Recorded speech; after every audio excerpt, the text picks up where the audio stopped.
think the one thing people underestimate about video games is that people think it's just playtime.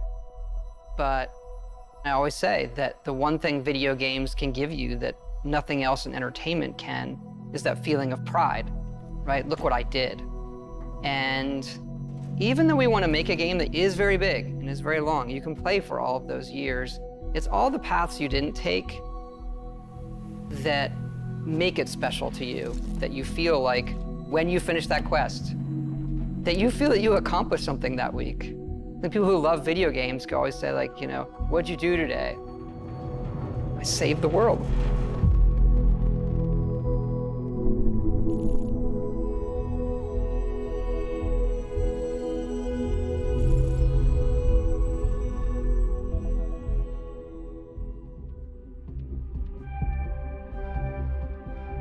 We've been incredibly lucky to work with such a tight group of people for so long. Like, we're all friends. It's like a second family in a way.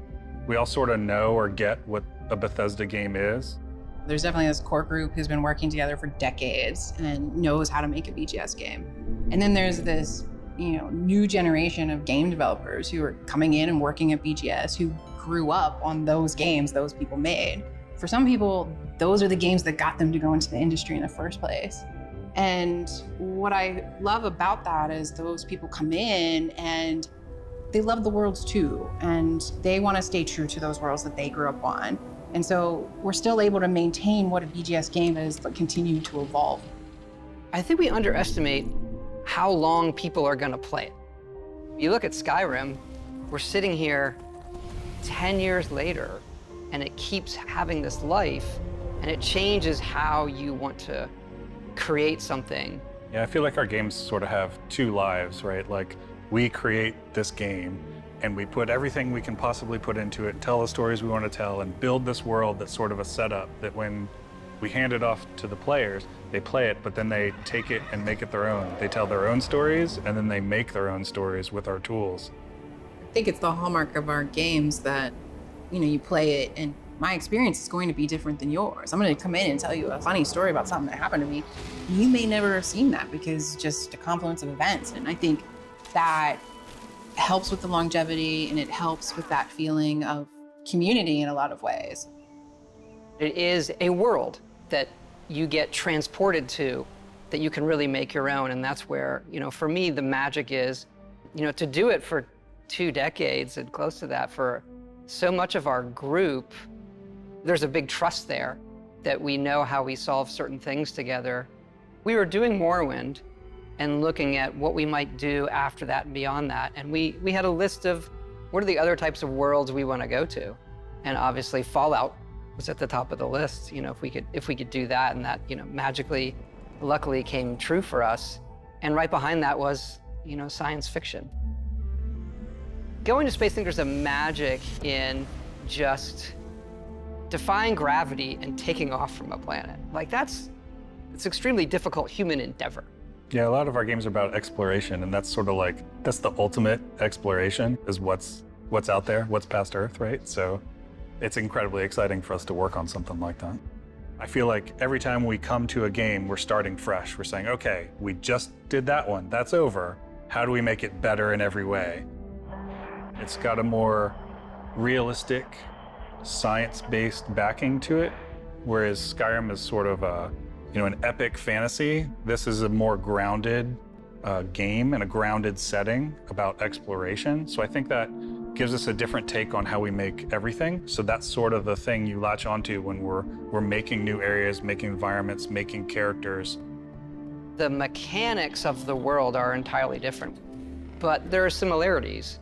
And I think those are things we like. Like, we like playing first person. We like having all the coffee cups.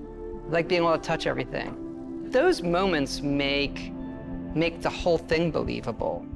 Being able to watch the sunset and nighttime come and just sit there and watch the world go by seems like it's not gameplay, but it is vital to how you feel through the rest of it. I also think that because it's based in a more realistic atmosphere, is like, you have a lot of people on our team who are super into certain things like robotics or engineering, and they can use this lifetime of knowledge they have gathered and then use it in their work. Everyone comes from, these different areas and brings stuff to the game that can make it in, and it all matters, from the rocks to the clutter to, what the spacesuits look like. It's, based on people's experience and sort of learning about how things work in the world and trying to apply it in a way that's believable for this universe. Yeah, it starts feeling so real to us. Like all you're saying, we do all that stuff, but then concepting like everything they eat, or the toys the children play with, or what are their bedtime stories? What is their art? What is their history? What is their entertainment? It is a universe, not just a game. There has to be an emotional trigger that occurs. And I think as time has gone on, we're able to paint an even better picture that triggers that emotional thing. We always have that step out moment into the world, so to say. Technology's changed, we've all changed. So our expectations when loading up a game, like, okay, I'm gonna step out and there's gonna be this moment. Us being able to do that and have it feel new every generation, every game, is something that is really special about what we do. I like to say that Starfield has 2 step out moments. It's cryptic. Our process of making it is a journey for us that is very, very rewarding. And coming to Starfield, everybody starting over and saying, what would you want to do? What does going to space mean to you? And everybody comes back to the same one. I want to see what's out there.